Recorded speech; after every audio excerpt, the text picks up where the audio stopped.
अगर आप इंडिया में एक सेविंग्स अकाउंट यूज कर रहे हो तो ये वीडियो आपके लिए वेकअप कॉल है। 1 अप्रैल 2026 से आरबीआई और फाइनेंस मिनिस्ट्री ने मिलकर कुछ ऐसे नए रूल्स निकाले हैं जो आपके पैसे निकालने से लेकर सोशल मीडिया पोस्ट तक सब इफेक्ट करने वाले हैं। बहुत लोग अभी भी पुराने रूल्स पे चल रहे हैं, लेकिन ट्रस्ट में 1 अप्रैल से पूरा का पूरा गेम चेंज हो चुका है। इस वीडियो में हम ऐसे 7 बड़े चेंजेस के बारे में बात करने वाले हैं जो डायरेक्टली आपके बैंक अकाउंट से लेकर आपकी जेब पर असर डालने वाले हैं। इसलिए इस वीडियो को एंड तक देखना, क्योंकि एक छोटी सी गलती भी आपका लाखों का नुकसान कर सकती है। पहला चेंज है एटीएम विड्रॉल लिमिट्स। हम में से कई लोग एटीएम के बाहर क्यूआर कोड स्कैन करके यूपीआई के थ्रू कैश विड्रॉ करते हैं, क्योंकि हम सोचते थे कि ये डिजिटल है, इसमें तो कोई कार्ड यूज होता ही नहीं, तो ये हमारी फ्री लिमिट में काउंट नहीं होगा। लेकिन अब से ऐसा नहीं होगा। प्राइवेट बैंक जैसे एचडीएफसी ने ये ऑफिशियली कंफर्म किया है कि यूपीआई बेस्ड कैश विड्रॉल्स भी अब से आपकी फ्री मंथली लिमिट में ही काउंट होंगे। और मैं कॉन्फिडेंट हूँ, एचडीएफसी ने ये स्टार्ट कर दिया है तो सभी दूसरे बैंक्स भी इसे ही फॉलो करेंगे।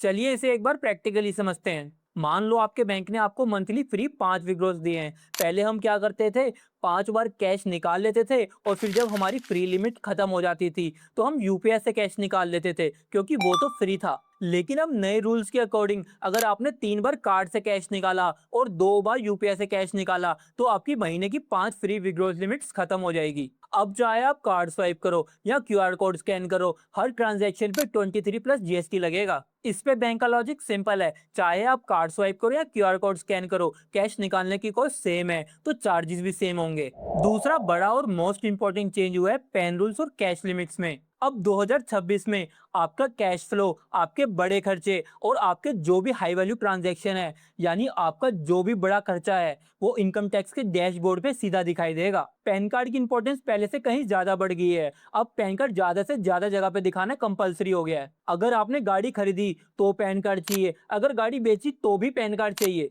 मतलब आपकी सभी हाई वैल्यू ट्रांजैक्शन, जैसे आपने कोई लग्जरी वॉच खरीदी या कोई महंगा फर्नीचर खरीदा, तो आपको बैंक और मर्चेंट को इमीडिएटली रिपोर्ट करना होगा। और अब इससे देखो, अंडर द टेबल डील करना तो प्रैक्टिकली इम्पॉसिबल होने वाला है। तो मतलब अगर आपकी कोई भी हाई वैल्यू ट्रांजैक्शन हुई तो बैंक सीधा उसकी इन्फॉर्मेशन इनकम टैक्स डिपार्टमेंट को भेजेगा। फिर इनकम टैक्स डिपार्टमेंट आपकी इनकम से ये वेरीफाई करेंगे कि ये ट्रांजैक्शन जस्टिफाइड है कि नहीं। तो ये हाई वैल्यू ट्रांजैक्शन एग्जैक्टली है क्या, इसकी लिमिट क्या है, आइए थोड़ा ध्यान से देखते हैं। अगर आपने पूरे साल में अपने सेविंग्स अकाउंट में 10 लाख से ज्यादा कैश विड्रॉ या डिपॉजिट करा तो ये इन्फॉर्मेशन बैंक सीधा आईटी डिपार्टमेंट को भेजेगा। ध्यान रखना, ये एक बार की सिंगल लिमिट नहीं है, ये पूरे साल की क्यूमुलेटिव लिमिट है। अगर आप छोटे छोटे अमाउंट्स में भी साल भर में ये लिमिट क्रॉस करते हो तो आप रेडार में आ जाओगे। अगर आपका क्रेडिट कार्ड बिल 1 लाख से ज्यादा है और आपने उसे कैश में पे कर दिया तो ये भी आईटी डिपार्टमेंट को रिपोर्ट होगा। रियल स्टेट में तो देखो, कैश का गेम लगभग खत्म ही समझो। सेक्शन 269 एसटी के अंडर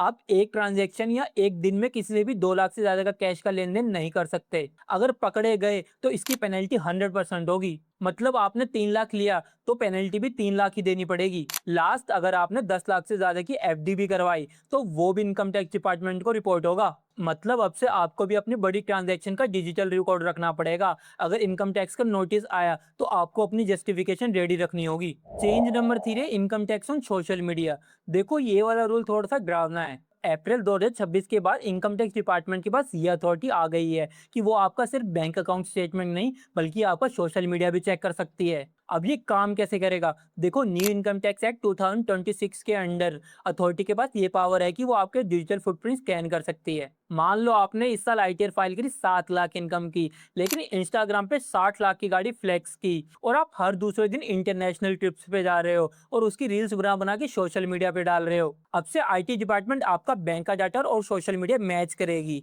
और अगर आपका बैंक का डाटा और सोशल मीडिया मैच नहीं हुआ तो आपको वेल्थ का सोर्स एक्सप्लेन करने का नोटिस आ सकता है। तो अब 2026 में एक चीज याद रखो, आपका सोशल मीडिया भी आपका एक टेक्स्ट डॉक्यूमेंट जैसा ही है। तो ऑनलाइन कोई भी चीज फ्लेक्स करने से पहले अपनी आईटीआर जरूर चेक करो। Fourth change zero balance account से रिलेटेड है। अब एक गुड न्यूज है, 1 अप्रैल 2026 से आरबीआई ने जीरो बैलेंस अकाउंट होल्डर को काफी ज्यादा पावर्स दे दी है। पहले इन अकाउंट्स पे काफी ज्यादा रिस्ट्रिक्शंस थी, कभी कोई सर्विस रोक दी जाती थी, कभी कोई चार्जेस लगा दिए जाते थे और बैंक भी इन्हें लो प्रायोरिटी ट्रीट करता था। लेकिन अब नहीं, अब से जीरो बैलेंस अकाउंट होल्डर को काफी चीजें फ्री में मिलेगी। जैसे अनलिमिटेड कैश डिपॉजिट, आप जितनी बार चाहो उतनी बार बैंक में पैसा जमा करा सकते हो, कोई चार्जेस नहीं लगेंगे। फ्री एटीएम कम डेबिट कार्ड, जिसके लिए आपको कोई भी एनुअल मेंटेनेंस चार्जेस नहीं देने पड़ेंगे। फ्री चेकबुक, साल में आपको एक सर्टेन लिमिट तक फ्री चेकबुक मिलेगी। फ्री डिजिटल पेमेंट्स यानी यूपीआई, एनईएफटी, आरटीजीएस जैसी सभी डिजिटल पेमेंट्स पे कोई भी हिडन चार्जेस नहीं होंगे। और minimum 4 free ATM withdrawals per month भी मिलेंगे।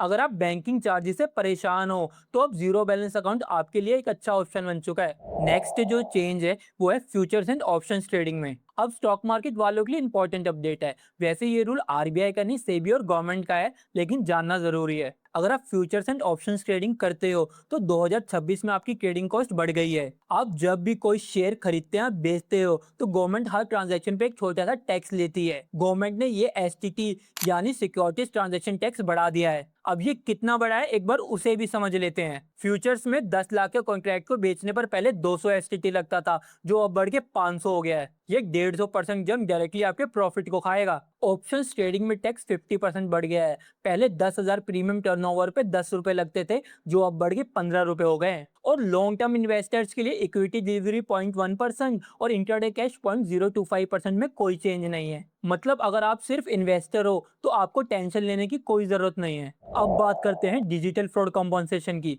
आज के टाइम पे सबसे बड़ी प्रॉब्लम क्या है? Digital fraud. और आरबीआई को पता है कि स्कैमर्स बहुत ज्यादा एडवांस हो चुके हैं, इसलिए 1 जुलाई से कस्टमर फ्रेंडली रूल इंट्रोड्यूस हो रहा है। अगर आप 50,000 तक के किसी डिजिटल फ्रॉड का शिकार हो जाते हो तो अब आपको 85% तक कॉम्पनसेशन मिल सकता है। लेकिन यहाँ 3 इंपॉर्टेंट कंडीशंस है, ध्यान से सुनो। पहली है कैपिंग, आपको मैक्सिमम 25,000 तक का ही कॉम्पनसेशन मिलेगा। दूसरा 5 डे रूल, जो मोस्ट इंपॉर्टेंट है, यानी आपको फ्रॉड होने के 5 दिन के अंदर अंदर बैंक को रिपोर्ट करना होगा। अगर आपने डिले किया तो आपका पैसा वापस मिलना ऑलमोस्ट इम्पॉसिबल हो जाएगा। तीसरी one in a life time benefit, यानी आपको ये फैसिलिटी लाइफ टाइम में सिर्फ एक ही बार मिलेगी। मतलब बात सिंपल है, आरबीआई आपको एक सेफ्टी नेट दे जरूर रहा है, लेकिन उसके बाद रिस्पॉन्सिबिलिटी आपकी खुद की है, आपको खुद केयरफुल रहना पड़ेगा। और आखिरी चेंज है लोन रिकवरी रूल्स में। हमने अक्सर देखा है कि ये रिकवरी एजेंट्स कस्टमर से बहुत रूड तरीके से बात करते हैं, एब्यूसिव लैंग्वेज यूज करते हैं और कभी कभार तो रात को कॉल करके भी परेशान करते हैं।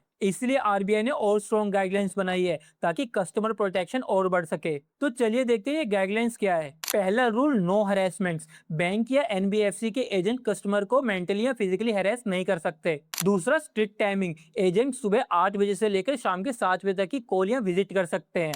तीसरा, प्राइवेसी। वो आपके रिलेटिव्स या फ्रेंड्स को कॉल करके आपकी सिचुएशन शेयर नहीं कर सकते। आपको एम्बेरस करना उनका काम नहीं है, उनका काम सिर्फ पैसा रिकवर करना है। और आखिरी, पेनल्टीज। अगर कोई भी एजेंट ये रूल्स तोड़ता है तो आरबीआई उनके बैंक या एनबीएफसी पे भारी पेनल्टीज लगा सकता है, यहाँ तक कि उनका रिकवरी लाइसेंस भी कैंसिल हो सकता है। तो ये थे 7 बड़े चेंजेस जो आपकी बैंकिंग लाइफ को डायरेक्टली इफेक्ट करते हैं। अब एंड में 3 सिंपल सजेशंस याद रखो। पहला, एटीएम लिमिट मॉनिटर करो। कैश हो या यूपीआई, सब एक ही लिमिट में काउंट होते हैं, तो ये सोचना बंद कर दो कि यूपीआई फ्री है। दूसरा, digital record versus social media. जो भी बड़ी ट्रांजैक्शन करो उसका डिजिटल रिकॉर्ड जरूर मेंटेन करो। और आप जो भी लाइफस्टाइल सोशल मीडिया पे दिखा रहे हो, ध्यान रखो कि वो आपके आईटीआर से मैच करनी चाहिए। तीसरा, फ्रॉड रिपोर्ट 5 दिन में। जैसे ही फ्रॉड हो उसके 5 दिन के अंदर अंदर आपको बैंक को रिपोर्ट करना है। ये वीडियो आपके किसी फैमिली मेंबर या किसी दोस्त के काम आ सकती है, स्पेशली उनके लिए जो अभी भी पुराने रूल्स पे चल रहे हैं। तो इस वीडियो को उनके साथ जरूर शेयर करो। और अगर वीडियो इन्फॉर्मेटिव लगी हो तो एक लाइक और कमेंट जरूर करो। Thanks for watching.